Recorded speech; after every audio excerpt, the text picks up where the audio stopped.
Raso Pictures proudly presents The Mentors.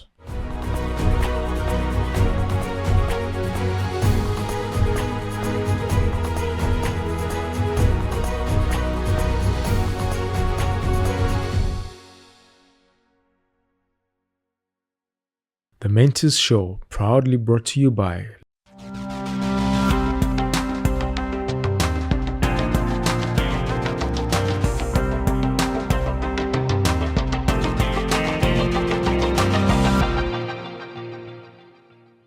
There's a proverbial phrase that says, when life gives you lemons, you make lemonade. Now, that saying is normally to encourage a positive attitude in the face of adversity and misfortune. But how optimistic and positive do you remain after receiving a life-changing diagnosis? My next guest today on The Mentors is an individual, a strong woman that has been able to beat chronic myeloid leukemia. Now, at the time when her life had just begun to pick up in her most productive years, she received this life-changing diagnosis. But her newly found purpose as a new mom and having beat cancer, she was empowered to start the Atre Foundation to be able to provide support to other survivors and those that have just been diagnosed. Please welcome with me Miss Nikita Atre to the show. Hi. Welcome to the show. Thank you. My judgment while I was preparing for this interview is that you're a very warm and outgoing person. Thank you. In 3 words, describe yourself. Well, my name is Nikita. I identify as Nikki because all my friends know me as Nikki and I like it. But I am a mom, a single mother, to be precise. I'm a mom of one beautiful daughter. Then I am a cancer survivor. Now I add that to my portfolio. But I am a photographer and I do events planning and management. So yes, I have my life out there.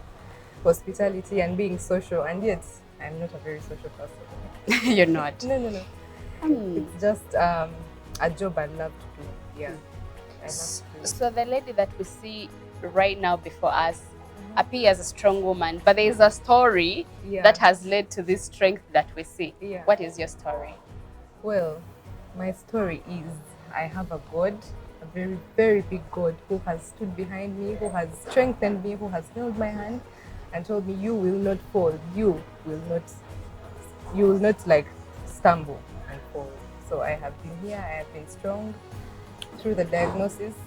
It's not as easy as you see me make it look, because even then I didn't know what was going on until later, many years later, that I actually sat down and tried to flash back on my life, and I saw all these things and I'm like, wow, life does threaten. Yeah. It does threaten. When did you first receive the news? Well, and the days that led to you receiving the news? Well, I had just had my baby. I had my baby around mid-Jan. So I had my baby. Of which year? 2018.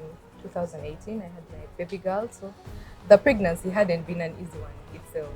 It hadn't been easy, but we made it. We made it, me and her. So the day of having the baby, I go to the hospital. I had no labor pains. I didn't get a chance to feel those, but I was overdue and the baby wasn't coming. So I went to find out what could be the problem and maybe just tell the doctors, get this baby out of this. So I get there and we run tests. We run tests, the urine test, the blood test, the scans and all these things, but all the results were bad, all of them. And the scans had enlarged organs, but at the moment I wouldn't understand it. I asked the lady, I don't know what she's called, the lady who works in the scan room. I asked her, do you think I should pay attention to the enlarged organs or it will go? She's like, no, it's probably the baby. Probably it will go. So yeah, I had my baby, I was happy, the baby was fine. Yeah, and life moved on and I went home. But then I was getting smaller by the day. I was always tired.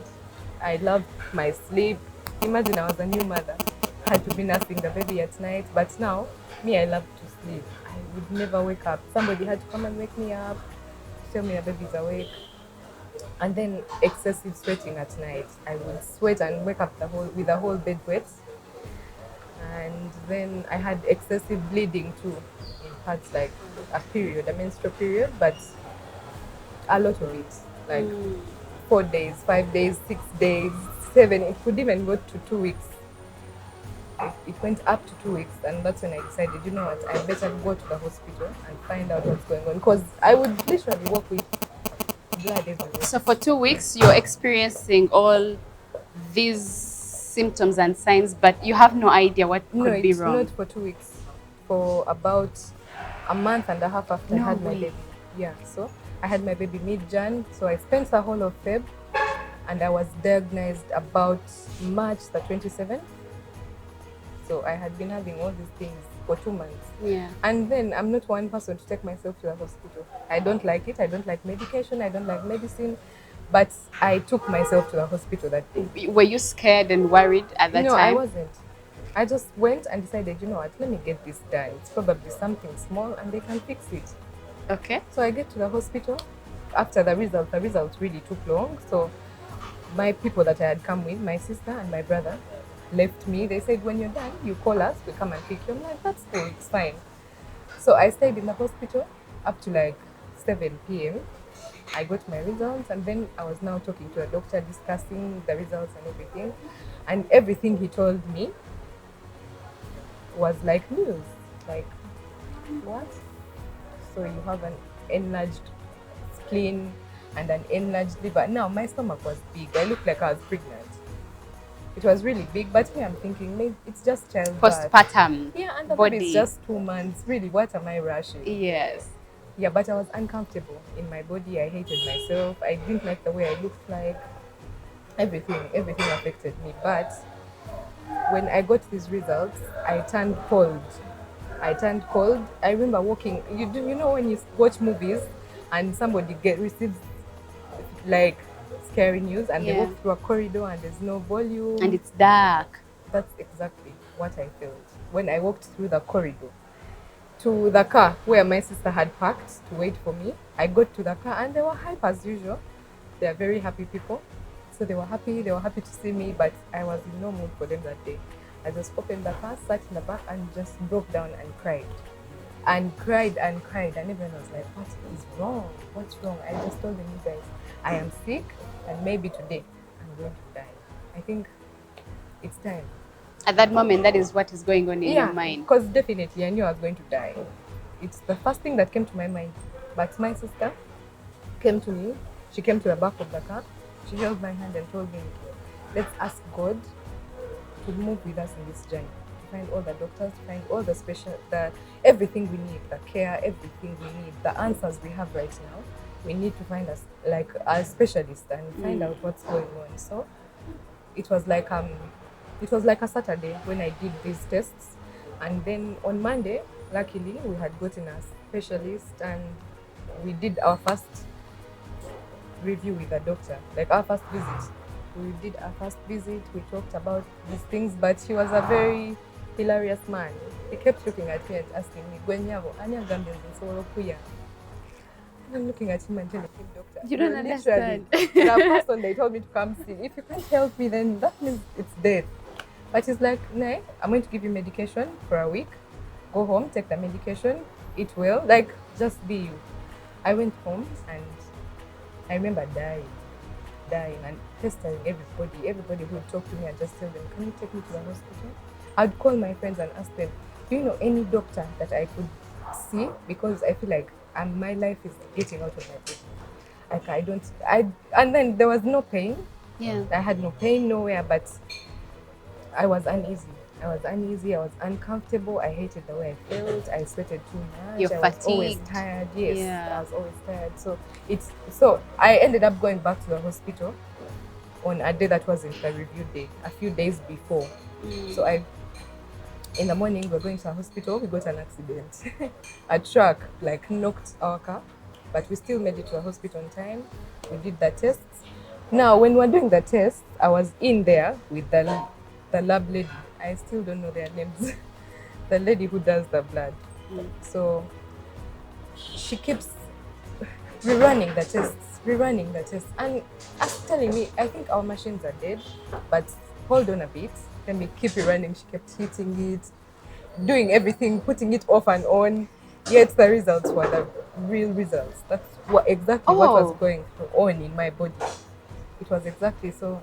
She's like, you know what? Let me give these results to the doctor because see if they can interpret I them. honestly cannot interpret them. Yeah. So we go to the doctor. The doctor is like, you know what? I've looked through your results. I will not waste your time any further. Here is the number of a doctor. Call him, make an appointment with him. He works in Mulago. Talk to him. Go and see him. I said, okay. So I called the doctor. I talked to him. He directed me to the hospital. I went. We did the test. Okay, he rerun the test. It was still identical. The same results. Yeah, Yes. same results. He did the full body check, checked my organs and all these things. And then he told my dad, I was there with my dad. He told my dad, you know what? There is something we think it is, but we are not sure.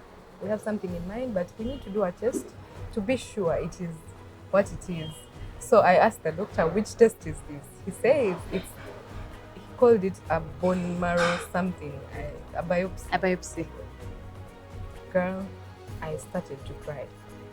Like, I started to cry. Because Even why are you crying at this moment? The doctor asked me, if I asked you why you're crying, why are you crying? I had no idea. I had no idea what a biopsy is. But I tell you, I was crying. I was scared. I asked the doctor, are you going to sedate me? Do I get to sleep during the process? No. I'm like, then how are you going to do it? I can't bear to be The awake. sound of bone marrow biopsy Telling itself is doctor, I am terrifying. tired. I am tired of this pain. So if there is a way you can make it quicker, it's like there is no way. If there is sedation and all these things, it's going to become a bigger procedure. Let it something so small. So just be strong. I tell you, I wasn't strong. For 2 hours, he let me cry to try to calm me down. Yeah. And honestly, I failed. I don't know what was making me cry. The fear of the results, the pain, I don't know. I don't remember. But he finally comes to now do the test, and he comes with the results of what he thinks, but he hasn't even done the test. Okay. So he comes from the lab, he tells me, there is something I'm going to tell you, and I don't want you to tell anybody before we find out. So he goes like, Nikita, you have leukemia. Like that. I felt a heat wave. At that point, do you know what leukemia is and how serious I it knew is? what leukemia was because I had watched a movie called A Walk to Remember. Something. Yes. And the girl had leukemia. So I knew exactly what it was. I knew how it affected people. But in that moment, I didn't even know how it would affect me because I knew I was definitely dying. I didn't have much knowledge that actually people survive from cancer. You know, I didn't have it. So we got done with the test, the biopsy. I was crying the entire time now, plus the news, plus everything, devastation. So I just walked out of after the procedure, I walked out, I went and told them I want to talk to my sister. I passed everybody. So I could see her in the car. I don't know if she was crying or praying. She tells me she was praying. But I could tell that she had been crying. So I come and tell her, there is something I want to tell you, but they've told me not to tell anyone. I don't know irony. how he thought. I don't know how he thought I would be strong and keep quiet. I don't know. But I came and told her. They told me I have cancer, and this is the day. This is when my fears have been unlocked. This is the day I die. So she's like, Nikki, no, you're not going to die. She kept telling me, Nikki, we have a God. We started with him. Remember what I told you when we started the journey? I told her I remember very well, but I cannot lie to you that I even have that much faith in me that can believe that God will come and heal me because he saw me get this disease. Why didn't he heal me? You have questions. I had questions going through my mind. Now I'm wondering, how do I go home and be happy around my daughter? Yes. How? It was never going to sit straight with me. Yeah. But I sat in the car. I had been crying the whole time, so I had had enough. So I just sat in the car and asked her if I could rest on her lap. I rested on her lap, still home. When I got home, my mom is not one to receive news. She started wailing. Wailing. She just saw me like this and she started wailing. Like I had died. Meanwhile, she knew nothing. She's just crying. She knew nothing. She still knew about the enlarged organs. Yes. But that's just about it. So we start, like the doctor says, now that we know, we need to do tests as soon as immediately because there's something about cancer being found. The moment you find it, it wants to escalate to stages 4 and 5. So the doctor is like, you know what, we better start that everything. I'm like, yeah, I'm down for it. We start on that. Trips to the hospitals, very many trips a week. Very, very How many. draining are they? The The trips, trips to the hospital and the constant reminder that you're still figuring out treatment. the It hasn't trips even to the started. hospital were the worst because they drained me until now I had to be admitted. Because we went to there was a test. They do it in Makerere University. Now you have to go and meet. There is like I think she's a lecturer. I don't know. We got there. I wasn't feeling well. I have a picture. We were in the car, so we were seated there. The lady wasn't answering her phone for hours. Imagine, we sat outside in the car for hours. The lady wasn't answering her phone. We didn't have food. We had nothing. You're already Now, stressed. the doctors had told me to minimize the preserved food I eat or food that is made by people I'm not sure. So now I'm there. We are hungry. We left home at like 6 in the morning because we stay all the way in Mukono. We have to beat jam and make sure we are here in town by like 8 or 8:30 latest. We sat and waited, and honestly, I was pissed. I quarreled in my head. I kept fighting this woman. I didn't know how she looked like, but I wanted to jump in her neck. I told my sister, you know what, let's go home. So we drove back home. We decided we'll go back tomorrow. So we went back tomorrow, and now I told my sister, we're not going to sit here in the car and be like fools. Let's stand and go and look for her. We looked for her. We looked. We knocked at her office. The lady refused to open. We looked. At this moment, Until you're somebody- desperate. Yes, and now me, I look bad. I don't want to be in public. Makerere University has people I've gone to school with, and I don't look nice. I'm insecure. My stomach is swollen. There's pimples in my face. Yeah. I basically have like 1, 2, 3 hairs on my head, so I didn't look good. I didn't want to be there, but somebody somehow got us to her. We entered. I didn't even know how to start quarreling at her. She's a very old lady, very respectable. I just kept quiet. We did the tests and left. But after that, I was admitted again. I had to get blood transfusion. I think a lot of calories burnt in getting pissed in. These are things Yeah, so if I had stayed calm there, I would have probably been better. Can you known that imagine this that? is life. So wait, just a second. So the getting pissed, the hormones, the whatever was going on contributed to Yeah, it does. the deficiency It does contribute because in a way, if you're stressed, you can't eat. Now you're thinking this lady is not coming. My life literally depends on her. The doctor Yes. said we need to start medication by next week, Yes. Monday, and it is Thursday, and she's nowhere to be seen. I was like literally running mad, and she's the only person who can do a test in the whole of Uganda. No way. She is, because I mean I was referred from Mulago. But what does that have to say about the About, health the system, system. you know, in the country? Nikki, hold your thoughts. We're going to take a very short break. I'm enjoying this conversation, as eye-opening as it is. It's also sad in a way, because what happens if you need access to urgent health services, but the one person or the people that are supposed to bring those services closer to you are nowhere to be seen. There's a deficiency in the number of service providers. We take a short break and we'll be back with Nikita.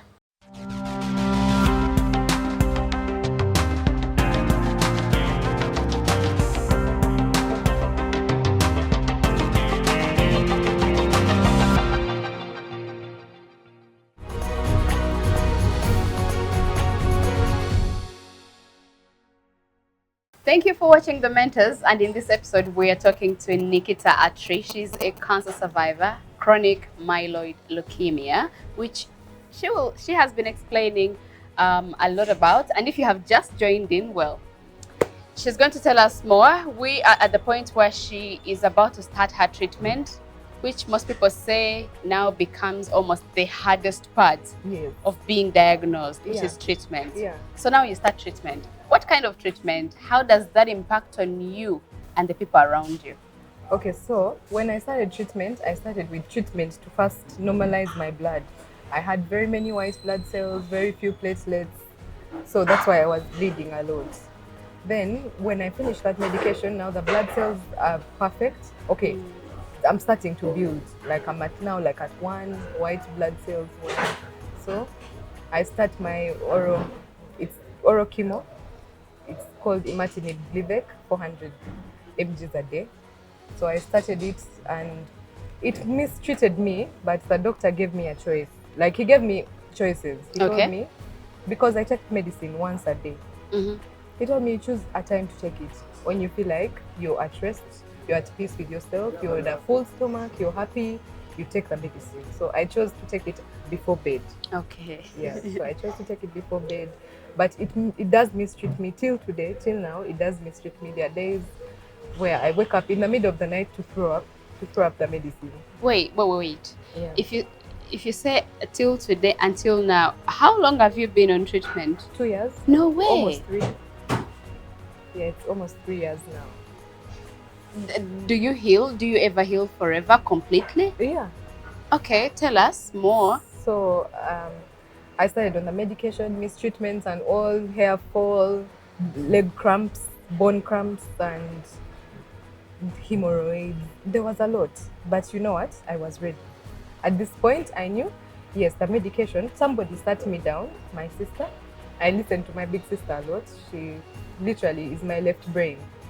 So she sat me, I was complaining about a lot of things. After the biopsy, they took my phone. I didn't have a chance to even tell my friends, you guys, I'm dying. At least pray for me. So if you had your phone at that point, would you have texted that I'm about to die? Please I don't pray. know. But I don't know what I would do, but I had no chance. So now they've taken my phone. I'm depressed. They've literally stopped me from eating everything I like to eat, drinking everything I like to drink. Yeah. So I was breaking. It was heavy on me. I didn't know how to react. I'm like, what? This is not what I was used to. I was not emotionally prepared for this. So my sister sat me down and told me, Nikki, the earth belongs to God. We belong to God. Everything on the earth, God gave us to satisfy our own needs and be happy. So if somebody tells you to leave something for maybe a year or 2 or 5 years and it benefits you, it benefits your health, and you know you're going to do this and in 5 years you're going to be better, why can't you sacrifice and do it? And honestly, I told her, no, you guys don't understand it. I blew up. I was going through depression. Everybody thought I needed counseling. My doctor was saying otherwise. But I blew up, and when I went to bed that night, I thought about it. I'm like, actually, everything on this earth, we are here to enjoy it. Yeah. So with time, I started to train myself. I changed my diet. The diet changed because there's a lot of things I wasn't allowed to eat. Immunity boosters I was not allowed to use. But me, I tried. I won't lie that I tried to use the diet, supplements and all these things to make sure that I look like somebody. Yeah. I looked bad. Yeah. I looked bad, and honestly, I would look in the mirror and think, I had ribs. My ribs were sticking out. You could literally count them. Yeah, you could. My bones, my jaws were sticking out. So I wanted to look nice. I wanted to go on dates. I wanted to go out with my yes, I was friends. about to ask. Were you still meeting up with your friends? Were you still doing those photography events, gigs that you used to do before? No. I stopped working at about 5 months pregnancy, because every time I'd come to Kampala to do anything, I'd risk losing the baby. Okay. Imagine just by entering Kampala and the whole serenity would make me lose my mind. I'd become so uncomfortable. I'd hate myself until I go home. I'd be at peace with myself, thinking, I'm comfortable here. What? Yeah, pregnancy hormones are bad.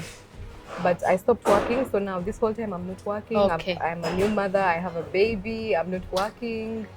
I don't usually meet up my friends because I stay very far and people have to work. So I didn't hold anything against my friends. I knew because they would check on me. Sometimes they would even send me some comment. Yeah. But when you first told them, some of your friends, Yeah. how did they react? Because I have had stories where when someone mentions shares their diagnosis, most of those friends leave or My friends didn't distance themselves because one, they don't know how to relate with you anymore, but also they think that by asking questions they risk. My friends didn't leave. Oh. My friends were very, very strong people. They broke down. All my friends broke down, and it wasn't me who broke the news to them. Okay, the mood was somber. Yeah. Nobody could smile around me. And like you see me here, I'm smiling. This is how I was even on my hospital bed. I was busy cracking jokes. Weird jokes.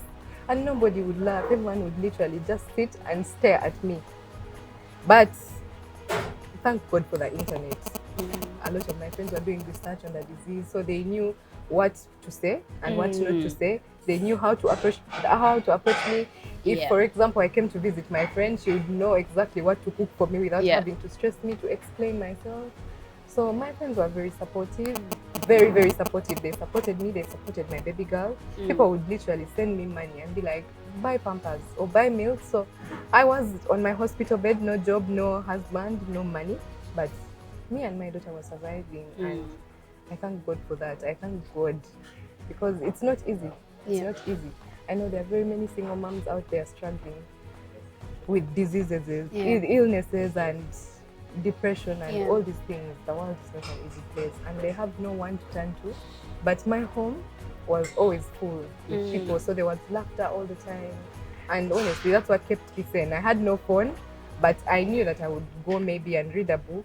I read Pablo Escobar, my father, a biography about Pablo. I liked it, so it's what would take my mind. I would read it a lot. And sometimes I would steal my mom's phone and make a phone call or two and be like, hi, this is Nicci. Nicci, why don't you leave the phone? All my friends, meanwhile, would be asking me. They'd not be happy to hear from me. They'd be like, why don't you calm down? Wow, that's a great support system. I would never. All they hear about is you healing fully, so you can get back into whatever it is. Yeah. So and honestly, they supported my lifestyle. Yeah. My best friend, even started the whole diet. We do the diet thing together. We take all those bitter smoothies, the aloe veras together. Wow. Yeah, and it's amazing. So how many years now into recovery? You say 2 years. Yeah. And the journey ahead, how does it look like? Is it still long? The journey ahead is bright. Every day is a better day. Okay. Yeah, every day is a better day. I'm grateful every day. I feel like I was on the verge of death. Let me tell you, we often say that sometimes God will, if God come and I get so sick, or I get a deformity on my body, I'd want to commit suicide immediately. It's not true. It's not true. Let me tell you, I prayed for another maybe 5 years, like, God, if you could grant me just 5 years, or grant me a long life. I need to see my daughter grow. It was my biggest fear watching her. Yeah. She was a baby, 2 months. She didn't even know me, but I was not even there. I was always in the hospital, always. So she was being raised by my mother, who is a very good support system. My mother is, I don't know. So you look at your girl now, she's grown. Yeah. She doesn't understand what her mom goes through or has been going through. Yeah. Do you see a point in your life where you are going to have to tell your girl about what you are dealing with? Definitely, because of the Atre Foundation, definitely my cause is going to be out there. Yeah. So I will have more children. They'll all grow up and look up to me and say, yeah, strong woman. I wasn't strong. It was the grace of God. Okay. I prayed to God every day that ever since I found out I was sick, I prayed to God every day that let your glory shine upon me. When people look at me, they don't see me, but they see you. And it happened because you saw the video my friend made for me. Yes. I didn't expect none of that. I didn't expect none of that. So I was actually out having a good time with my friend. Then somebody tagged me on a post on Facebook, and I opened the post and it's me. And this is when I knew everything I went through. This is when my life flashed before me and I'm like, what? This was the experience. Now the way I watched that thing, it was like I was watching somebody else's life. Story. I broke down and cried. I just broke down in front of my friend. I told him, I'm sorry, let me cry. So I just told her, you know what, I want to give you a big hug right now. When I got home, I phoned her, I gave her a big hug, and my whole life flashed before me, and I wept like a baby. I fell down. I came to my friends. I told them I could no longer hold it in. I just told my friends,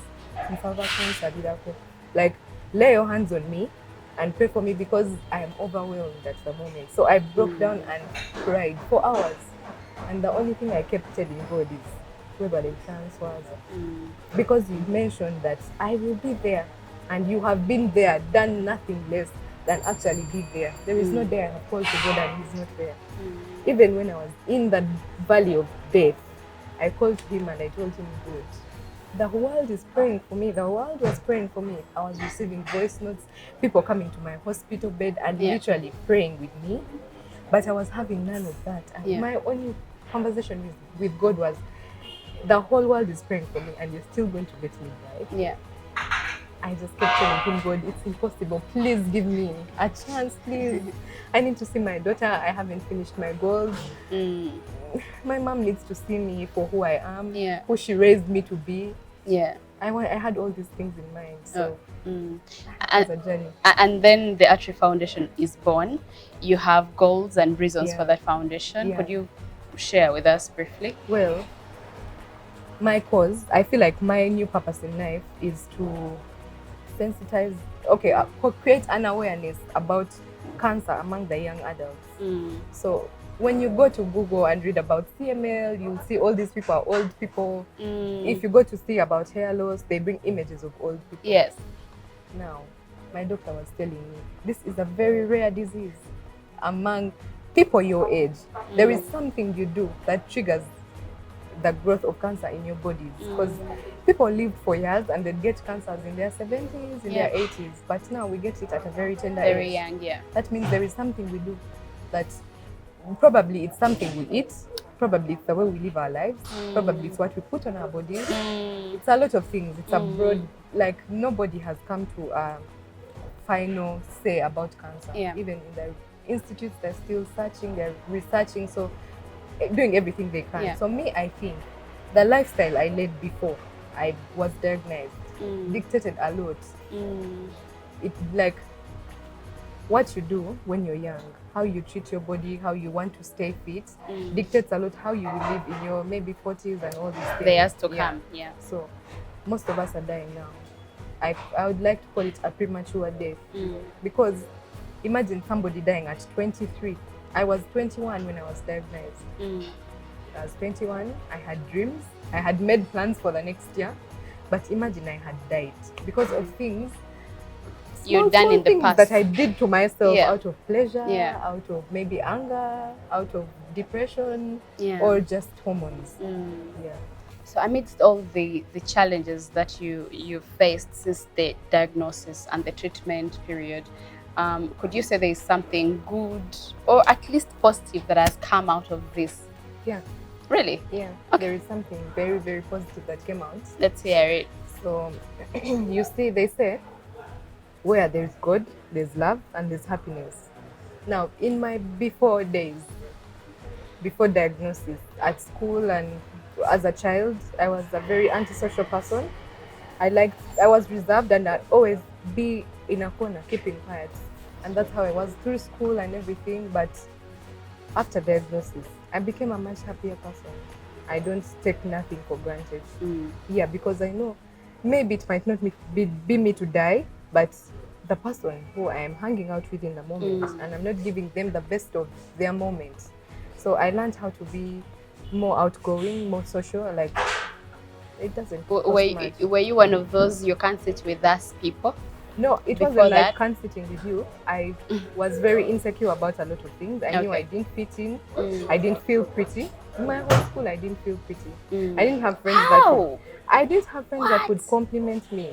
Like, I always felt like an outcast. Even at school, like, you should look at my pictures. I would turn up to school anyhow, looking anyhow. Really? It wasn't in me. Like, so I didn't fit in society. Yeah. And I always admired my sister.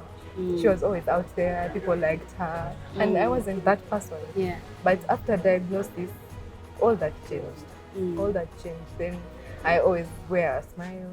Like, life became happier. Life became easier. Yeah. Do you feel like that period or season has kind of propelled you towards finding new purpose for your life, and that is how the Atre Foundation is now born? Yeah. Okay. And then what would you tell a person that is watching now that has just been diagnosed? It could be with cancer, it could be with another really, really acute illness. Life-threatening illness. Be strong. Be strong, and the battle is for our Lord. Like, there are days where you feel like you cannot continue, you can no longer think for yourself, nobody understands you, nobody knows what kind of pain you're going through, but God knows. He knows you are here, He knows what you're going through, He knows how you feel. He just needs you to be closer to Him. He needs you to talk to Him. And don't just stop at God. Don't just stop at God. Do exactly as your doctors tell you. Because me, I had God holding my hand, but I took my medicine without fail. Remember, I told you I didn't like taking medicine. But even my mom was shocked. She's like, I can't believe you be out there in the world because I don't stay with her all the time. But I be out there and I actually take my medicine. You want to leave? Nobody reminds me to take my medicine. Nobody forces me to take the smoothies and all that supplements. Then also try to boost your immunity, feel good, like be positive about life. Don't look at life and think there is more to life. Even with illness, you can still go out there and be who you want to be.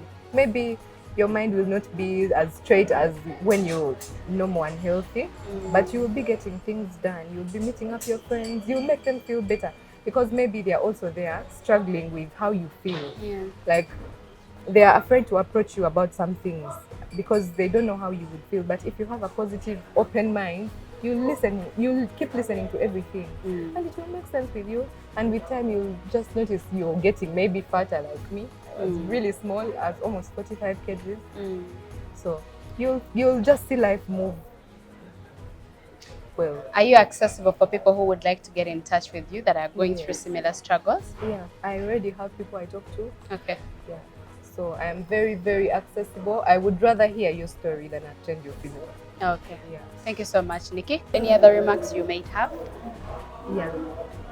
I'd like to send a very, very special shout out to the Uganda Cancer Institute for holding us down. We all get treatment for free.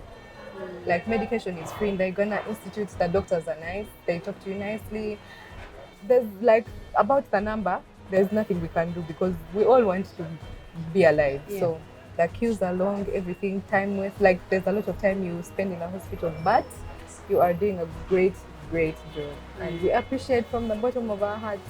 I speak for all the cancer patients because I get remarks like, oh my God, I didn't know what my experience would be at the Cancer Institute, but I bless God for this. Thank you so much. And thank you everyone for staying with us. I bet you have listened to Nikita's story and you have found new positivity and optimism in your life. It doesn't matter. I can't say it doesn't matter what you're going through because challenges are different and we take them on differently. But the purpose of this show is to bring you stories such as these ones to enable you revisit whatever it is you're going through and then, tackle it in a different light. We wish you all the best if you're out there and you are going through the same that Nikita has been through. We wish you all the best and we ask you and urge you to seek help and support. She is here and very, very accessible. I'll see you in the next episode. Goodbye.